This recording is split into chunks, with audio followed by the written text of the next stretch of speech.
This week's video is highlights from an article written by Bob Russo in the July issue of Motorlife, titled Luxury Personified: Cadillac, Imperial, Lincoln. A look, a feel, a state of mind. We will review the basic changes for the Big Luxury 3 for 1961, then get into the performance side. Quarter-mile times are with 2 adults aboard, multiple runs to achieve a true time. I have summarized the performance charts, but the intro is from Bob. Just an update, dealer films may be moved to Wednesday release if time allows. Also, please don't forget to like and subscribe for more if you like these types of films. Currently, mid-film commercials are off for your convenience. So, on to the film. The leading luxury cars in America today, Cadillac, Imperial, and Lincoln, share in one significant point. Each has dignity, that unmistakable characteristic which sets a thoroughbred apart from the cow pony. This quality may be expressed and reflected differently by each manufacturer, but it has a common appeal in look, feel, and state of mind for those who drive these cars, or those who wish they could drive them. In this test of the Cadillac DeVille, Imperial LeBaron, and Lincoln Continental, our purpose is not to evaluate them by comparison, but to pick out the major points of each model on which the greatest emphasis has been placed.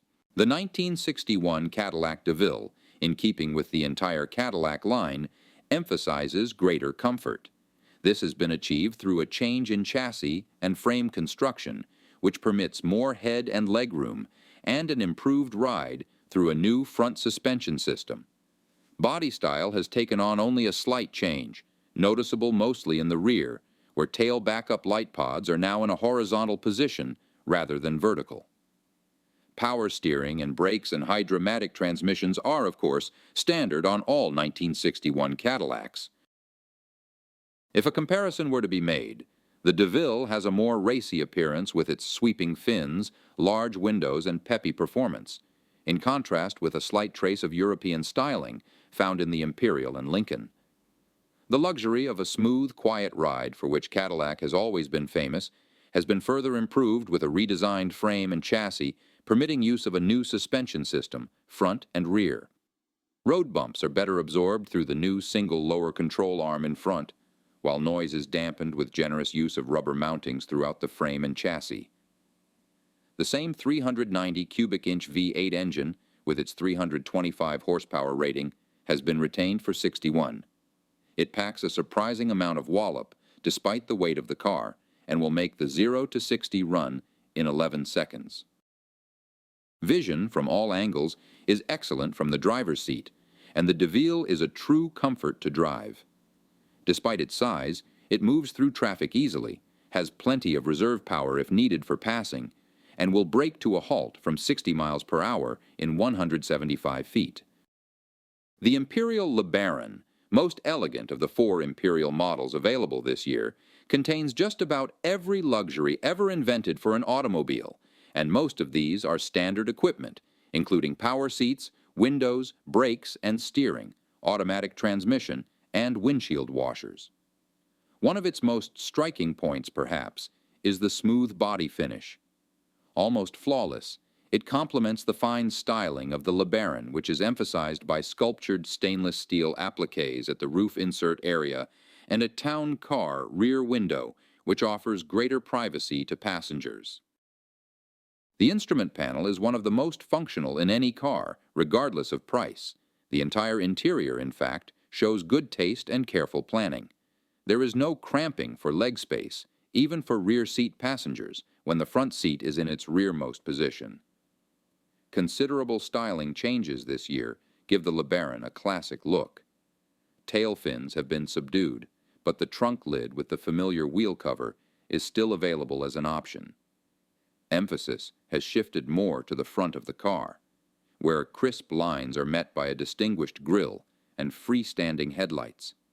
Driving the LeBaron provides every bit of the big car feel one would expect from a luxury vehicle such as this. But despite this big car feel, the Imperial handles exceptionally well. Our one objection was vision, side, and rear. Not being able to see the right front fender takes a bit of getting used to, while the vision restriction created by the town car rear window requires extreme caution when leaving a parking place or moving into a busy street from a side road. The Continental, available as a sedan or convertible and the only Lincoln model now made, has been designed to fit its name. Inside and out, it has the Continental touch. Massive bumpers, slender roof, and unbroken body lines give it a distinctive look that is all Lincoln. Seating, especially from a driver's standpoint, is more comfortable than the most expensive easy chair, with a small, thin-rimmed steering wheel well positioned for maximum comfort. Although not lacking in power, the 430 cubic inch V8 engine could use a bit more top-end punch, especially for passing. Its 0 to 60 mile per hour rating is 13.5 seconds, as compared to 11.0 and 11.1 seconds respectively for Cadillac and Imperial. Pointing out the Continental's reliability, Henry Ford II revealed at announcement time that the warranty on all 1961 models has been increased to 2 full years, or 24,000 miles, double that offered by other U.S. manufacturers, and an expression of confidence that this is the finest, most reliable luxury car ever produced by the Ford Motor Company. As mentioned at the beginning, this test of the 3 leading luxury cars is not meant to compare one against the other. However, one factor that should be pointed out is fuel economy.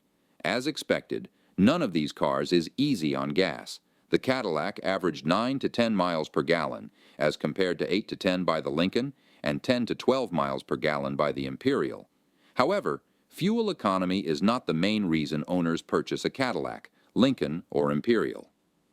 There is a luxury feeling that comes with riding in a luxury car that cannot be defined, but it can be bought. But we can compare basic facts and figures between the 3 American-built luxury cars, so let's dive into those. And along the way, we will be pointing out some additional interesting distinctions. For Cadillac, the bottom fin is new for '61, as well as the front window framing, allowing better entrance and exit. Ford and GM would finally embrace Chrysler design, and gone completely are the days of the knee knockers. The test Cadillac had 4,322 miles, the Imperial 428, and the Lincoln had 4,624, and all cars were equipped with air condition and power seats, as well as all standard options.